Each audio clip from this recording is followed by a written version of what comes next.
नमस्कार, आदाब, सत श्री अकाल। मैं हूं देवेंद्र मिश्रा और आप देख रहे हैं डीएनए न्यूज़। आज हमारे बीच में मौजूद हैं, हम उनसे बातचीत का सिलसिला चालू करते हैं। सबसे पहले मनीषा ठाकुर जी, आपका डीएनए के न्यूज़ में हार्दिक स्वागत है।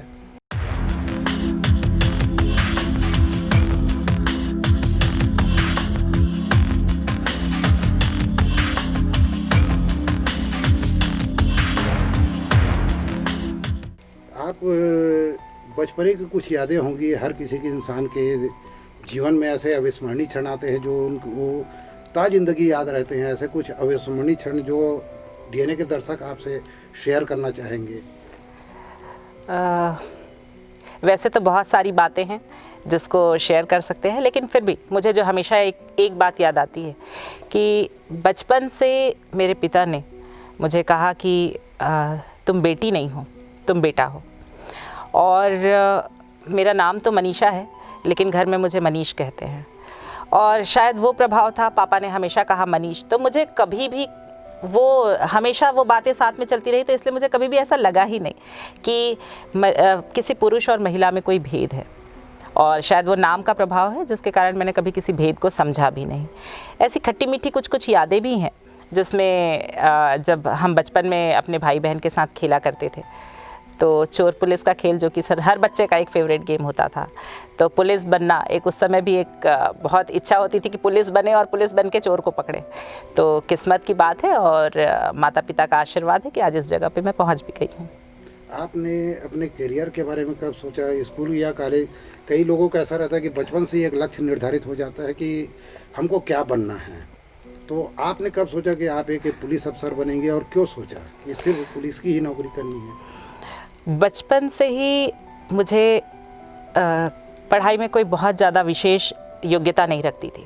10वीं तक हर वो चीज़ जो एक बच्चे को करनी चाहिए, और मैं समझती हूँ इसके लिए मेरे माता पिता का आशीर्वाद भी है कि बचपन से हर वो एक काम जो है एक बच्चे को करना चाहिए, वो हर चीज़ किया। जितनी बदमाशी करनी है, जितनी शैतानियाँ करनी है, जितनी लड़ाई करनी है, और जितनी पढ़ाई करनी है। इतना पढ़ा कि 10th तक बहुत नॉर्मल पढ़ी, लेकिन हर बच्चे को ये समझ है कि 10th के बाद उसका एक टर्निंग पॉइंट आता है और उसका कैरियर मोर और लेस वहीं से डिसाइड होता है कि वो क्या करेगा। 10th में बहुत अच्छी पढ़ाई की, और पढ़ाई सिर्फ पढ़ाई नहीं, उसकी समझ ज़्यादा ज़रूरी है, वो हमेशा किया। ये मेरे पापा की भी सीख रही है। और जब 10th के बाद में मैथ्स लेके मैंने 11th और 12th किया, तो 11th 12th करने के बाद में कहीं ना कहीं मुझे एक अंदर से ही इच्छा थी कि कुछ क्रिएटिव करना है। और इंजीनियरिंग की पढ़ाई मैंने की, और इंजीनियरिंग की पढ़ाई करने के दौरान मैंने अपने, क्योंकि पिता को भी सिविल सर्विसेज में देखा था, तो मुझे पता है कि किसी भी चीज़ में पद की क्या महिमा है, आपके पावर्स क्या हैं। तो एक इच्छा थी कि एक ऐसे जॉब में जाऊं जहां पे अपने पास पावर हो, और अगर किसी गुनहगार को सज़ा भी दिला सके और कहीं ना कहीं किसी की मदद भी कर सके। तो लोगों की मदद करने की इच्छा एक थी, और मैंने सिविल सर्विसेज को चुना। एक और सवाल था हमारा कि आज की ज़िंदगी आपकी बहुत भागम भाग और व्यस्त हो गई है, तो आपको वो बचपन के लम्हे याद आते नहीं, वो दोस्त याद आते नहीं, उनसे कभी चर्चा होती नहीं आपकी? बिल्कुल चर्चा होती है, और अब तो सोशल मीडिया ने इसको बहुत आसान बना दिया है।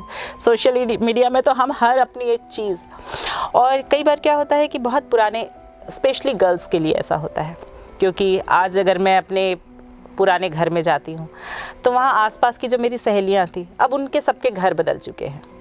क्यों? क्योंकि वो अपने अपने ससुराल जा चुकी हैं। तो बहुत कम ऐसा लम्हा होता है कि हम अपनी पुरानी सहेलियों से मिल सकें। और वो सोशल मीडिया बहुत अच्छा प्लेटफॉर्म है जिसने वो पूरी दूरियों को दूर कर दिया है। और हम इतने पास हैं कि व्हाट्सएप के ग्रुप हो चाहे फेसबुक पर हो, हम डे टू डे एक दूसरे की लाइफ में क्या चल रहा है, वो कैसे है, वो सारी चीज़ों को शेयर करते रहते हैं। तो वो कमी नहीं खलती अभी, क्योंकि उनके साथ वो जुड़ाव अभी तक है। तो उस दौरान, बचपने के दौरान कुछ ऐसी घटनाएं हुई होंगी जो अभी तक क्या आपको याद है? आप अपने दोस्त यारों के बीच में कुछ बातें ऐसी रहती है जो आदमी कभी भूल नहीं पाता, ऐसे हम भी जानना चाहेंगे। कुछ ऐसा विशेष नहीं है कि, लेकिन हाँ, बचपन की वो यादें तो भुलाई नहीं जा सकती। और बचपन के अलावा जब कॉलेज के समय में भी, क्योंकि मैं हॉस्टल में रह के अपनी पढ़ाई की हूँ, तो हॉस्टल में हॉस्टल में सुबह से लेकर रात तक अपने फ्रेंड्स के साथ में रहना और हर छोटी छोटी चीज़ों को शेयर करना, और अलग अलग राज्य के लोगों के साथ में रहना, कई चीज़ों को सीखना, वो सारी चीज़ें मुझे अभी भी याद हैं और कहीं ना कहीं वो सारी चीज़ें जीवन में अप्लाई भी होती हैं। जैसे कि आपने बताया कि आपने इंजीनियरिंग किया लेकिन जॉब चुना पुलिस का, तो इसके पीछे क्या सोच थी आपका, क्या जज्बा था, क्या आपने पुलिस महकमे से क्या प्रेरणा मिली थी जिसके चलते आप दूसरे अवसरों को छोड़ के पुलिस की ही नौकरी को ज्वाइन किए? ये एक इत्तेफाक है, क्योंकि मुझे एक चैलेंजिंग जॉब है ये पुलिस विभाग, वो ये खाकी वर्दी, इसको देखकर हर किसी को मन करता है कि ये खाकी वर्दी पहने और उसी रुतबे से वो काम करे और हर वो काम जो कर सकता है वो करे। कहीं ना कहीं बचपन से एक इच्छा थी कि लोगों के सामने रहें, भीड़ का हिस्सा ना बन के हम भीड़ के उस पार खड़े हों और लोगों को समझाइश दे सकें, लोगों के साथ कंधा से कंधा मिला के चल सके और बुराइयों को दूर कर सके। एक इच्छा थी एक अच्छे इंसान बन के जीने की, लोगों के साथ मिल के जीने की, और ऐसे लोग जो अपनी बात नहीं रख सकते उनको अपने बात रख सकने की हिम्मत देने की। और बस इसीलिए मैंने पुलिस विभाग को चुना है अपना। कहीं ना कहीं इसमें हम देश की सेवा भी कर रहे हैं और इसके साथ में लोगों से जुड़ाव भी है। रही बात करियर की और एजुकेशन की, तो मेरा ये मानना है कि जब आप एजुकेशन लेते हैं किसी भी प्रकार की हो, चाहे वो आर्ट्स का स्टूडेंट हो, चाहे वह साइंस का स्टूडेंट हो या किसी और ब्रांच का हो, चाहे डॉक्टर ही क्यों ना हो, आजकल डॉक्टर्स भी सिविल सर्विसेज में काफ़ी आ रहे हैं। मेरा पर्सनली मानना है कि जो आपने शिक्षा ग्रहण की है वो कहीं ना कहीं किसी न किसी रूप में आपके सामने आती है और उस शिक्षा का प्रयोग आप अपने ऑक्यूपेशन में भी करते हैं। क्योंकि डॉक्टर्स हैं और जो पुलिस डिपार्टमेंट है ये तो इतने मल्टीपल चैलेंजेस से भरा हुआ है। अगर मैंने थोड़ी बहुत मेडिकल की पढ़ाई की है तो मुझे अच्छे से पता होगा कि मर्ग के समय में मुझे कौन सी चीज़ें देखनी है। ये तो एक एग्जाम्पल है। वैसे ही अगर मैंने इंजीनियरिंग की है तो इंजीनियरिंग करने के बाद में काफ़ी सारी चीज़ें ऐसी हैं जो आपको क्राइम स्पॉट के बारे में एक अच्छी समझ दे सकता है, क्योंकि ये बहुत बड़ा स्कोप है और एजुकेशन जितना अच्छा है, आपकी समझ जितनी अच्छी है और आपने जो पढ़ाई की है उसको कहीं पे अप्लाई करने का पावर जितना अच्छा है, उतना अच्छा आप अपने ऑक्यूपेशन में उसको उपयोग कर सकते हैं। तो यही तो व्यावसायिक दक्षता है। तो जितना अच्छा आपने एजुकेशन में जो भी चीज़ें आपने ली हों वो सारी चीज़ों का प्रयोग अपने ऑक्यूपेशन में करना। पुलिस की नौकरी के दौरान कुछ चुनौतियाँ भी आई होंगी? डेफिनेटली चुनौतियाँ आती हैं और महिला होने के नाते तो बहुत सी चुनौतियाँ आती हैं, क्योंकि पुलिस डिपार्टमेंट ऐसा चैलेंजिंग है कि आप में समय की कोई सीमा नहीं है। हो सकता है कभी अर्ली मॉर्निंग 5 o'clock हो या हो सकता है कभी लेट नाइट 2 o'clock हो, और ऐसे समय में परिवार के साथ में सामंजस्य बिठाना कभी कभी कठिन हो जाता है, खासकर तब जब आपके साथ में छोटे बच्चे हों, खासकर तब जब आपके साथ में कोई ऐसा वृद्ध हो जो तबीयत ख़राब हो या स्वास्थ्य से संबंधित उसको कोई समस्याएं हों। तो ऐसे समय में सामंजस्य बिठाना कठिन होता है। और काम करने के समय में जब हम काम कर रहे होते हैं तो कई बार ये चिंता भी सता रही होती है कि घर में क्या हो रहा है।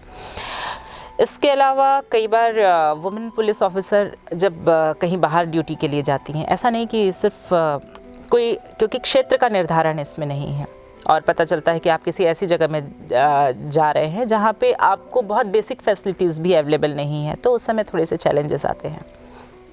चलिए, एक सवाल मेरा हट के है कि आप एक महिला पुलिस अधिकारी हैं और देश में अभी 2 ज्वलंत मुद्दा हैं जो है वो बहुत सुर्खियों में रहे। एक हाथरस की घटना और राजस्थान के 12 की घटना, और अभी बीते दिनों पंजाब के होशियारपुर में भी घटनाएं हुई है।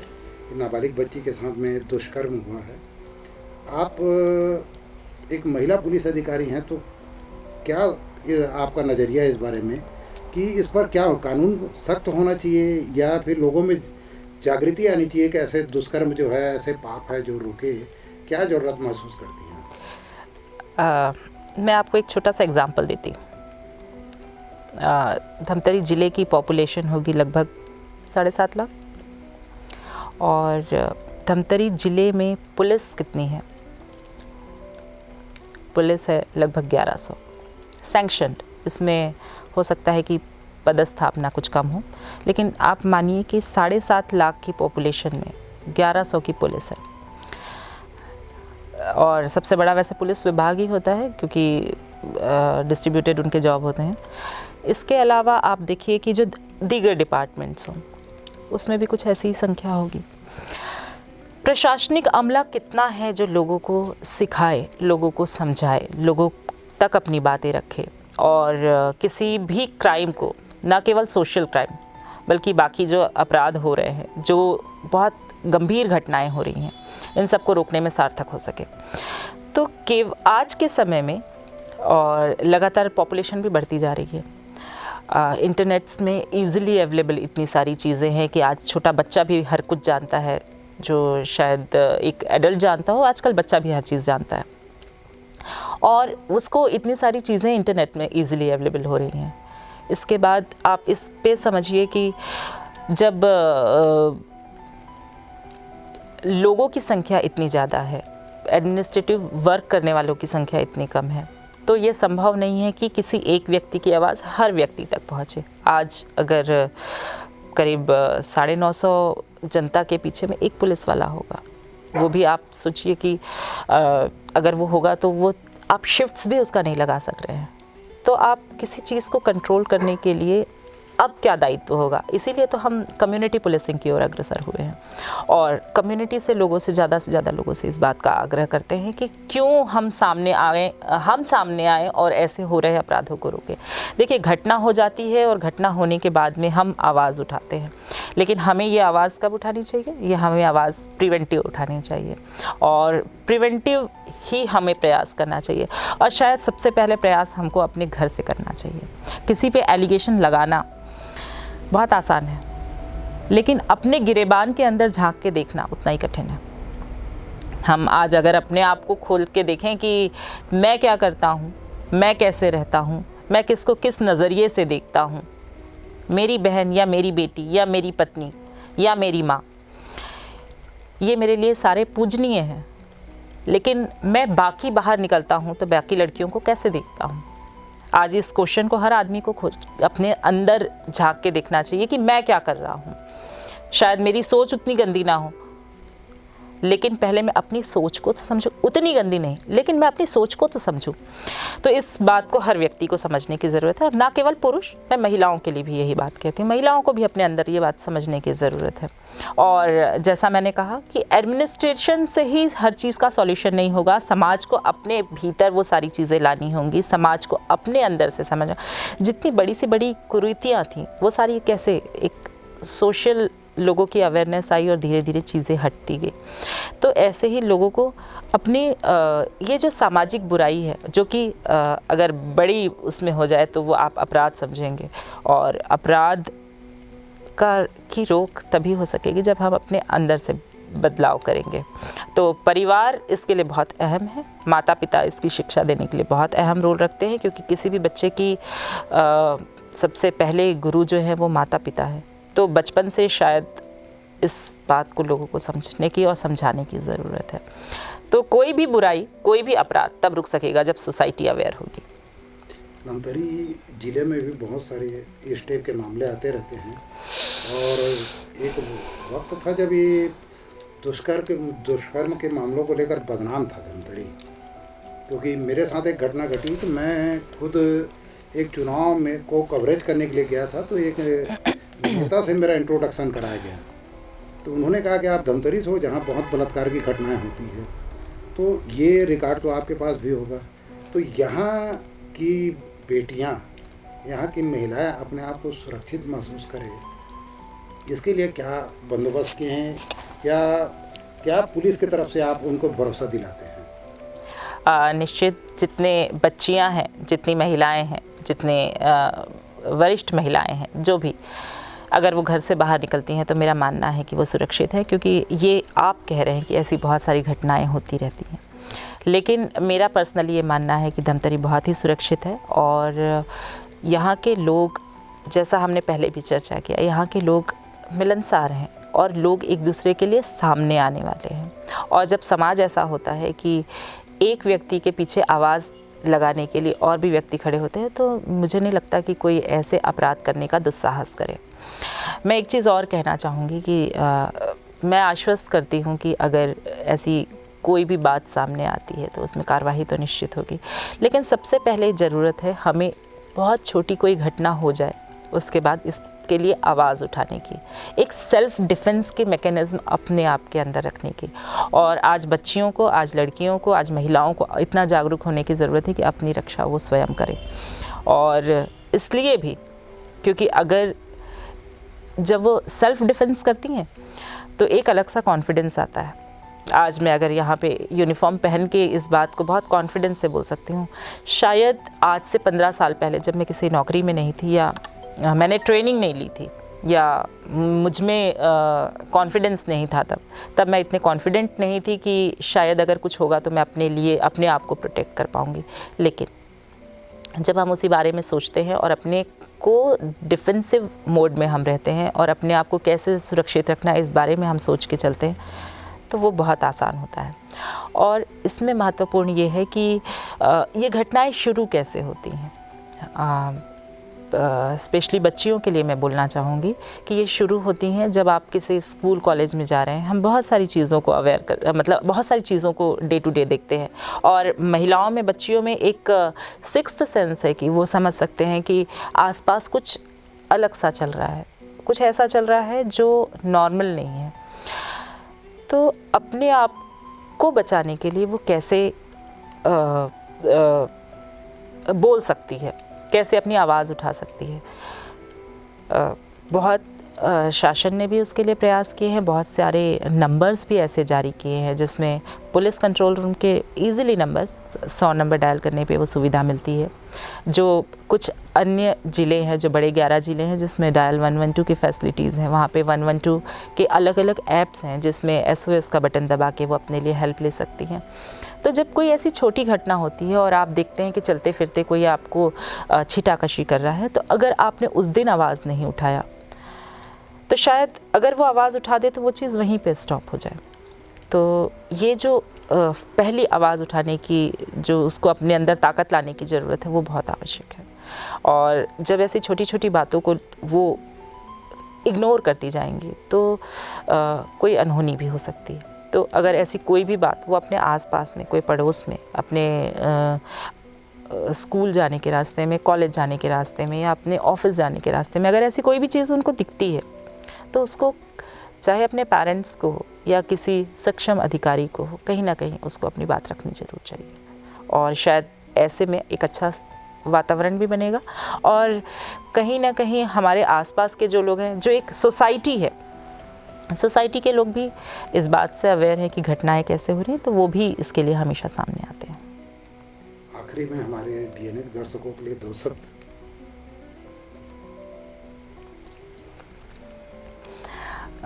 एक बहुत ही अच्छे कार्यक्रम का आयोजन आज देवेंद्र मिश्रा जी के साथ में हुआ और इस परिचर्चा में बहुत सी चीज़ों पे चर्चा हमने की। कहीं ना कहीं मुझे लगता है कि मेरी बातें, मेरी भावनाएं और मेरे अंदर में जो बात छुपी हुई थी वो सारी सामने भी आई है। और आज इनको भी मौका मिल गया है मुझसे बहुत से प्रश्न पूछने का, लेकिन यह सीमित नहीं है। मैं ये ज़रूर कहना चाहूँगी कि जिन बातों को आज देवेंद्र मिश्रा जी ने यहाँ पे उठाया है, बच्चियों की सुरक्षा को लेके, महिलाओं की सुरक्षा को लेके और अन्य अपराधों के संबंध में, हम हमेशा सामने हैं और हम कम्युनिटी ओरिएंटेड हैं, हम आपके साथ जुड़े हुए हैं। और अगर कभी भी कोई भी समस्या आपके सामने आती है, कोई भी परेशानी आपके सामने आती है तो आपके साथ में है। और अगर आपको कोई भी बात करनी हो तो हम हमेशा अवेलेबल हैं और आपके लिए ही हम यहाँ पर हैं। अगर हम वैसे तो हम मूलतः बालोद ज़िले के हैं, लेकिन फिर भी अगर हम अपने घर को छोड़कर किसी और ज़िले में नौकरी कर रहे हैं तो हम नौकरी कर रहे हैं आपके लिए, ना कि अपने लिए। तो मैं सिर्फ इसी भावनाओं के साथ में आपके साथ जुड़ी हूँ कि आज मुझे 1 साल इस ज़िले में हो गया है। 1 साल का बहुत ही सुखद अनुभव रहा और आज इस कार्यक्रम में मिश्रा जी के साथ में भी एक अच्छा अनुभव रहा मुझे। शायद आज बातों में ऐसी भी कोई बात सामने आई जिससे शायद मैं अवेयर नहीं थी। और मैं बहुत सारी शुभकामनाएं आपको दूंगी आपके इस नए कार्यक्रम के लिए। बहुत अच्छा एक कार्यक्रम आपने आयोजित किया है और मेरी शुभकामनाएं आप सभी को है। और एक धमतरी जो धर्म की नगरी है, मैं चाहती हूँ कि ये अपराध से मुक्त भी ये नगरी बने और लोग सभी जुड़े, सभी भाईचारे से रहे, सभी आपस में सामंजस्य से रहे, मिल के रहे और हंसते खेलते रहे। और पुलिस सिर्फ प्रिवेंटिव काम करे और उसे ज़रूरत ना पड़े अपराध की इन्वेस्टिगेशन करने की। तो ये सिर्फ समाज के ऊपर है और कैसे समाज इन सब बातों को अपने सामने, अपने ऊपर लेता है और कैसे एक भय मुक्त और अपराध मुक्त धमतरी बनाता है, ये आपके ऊपर। हम हमेशा आपके साथ में हैं। नमस्कार। तो ये थी धमतरी की एडिशनल एसपी मनीषा ठाकुर रावटे, जिन्होंने तफसीलात से अपने नज़रिए को रखा और बेबाकी से हमारे सवालों का जवाब दिया। उन्होंने भरोसा दिलाया कि धमतरी में कानून और व्यवस्था बहुत मजबूत है और जनता का जो विश्वास पुलिस के ऊपर है उसे उन्हें बनाए रखना चाहिए। परित्राणाय साधूनाम, ये जो पुलिस का सूक्ति वाक्य है वो निश्चित तौर पर आने वाले दिनों में देखने को मिलेगा। हम लेते हैं आपसे विदा इन्हीं भावनाओं के साथ कि बहुत जल्द किसी एक शख्सियत के साथ फिर आपके बीच में मौजूद होंगे। जय छत्तीसगढ़, जय धमतरी।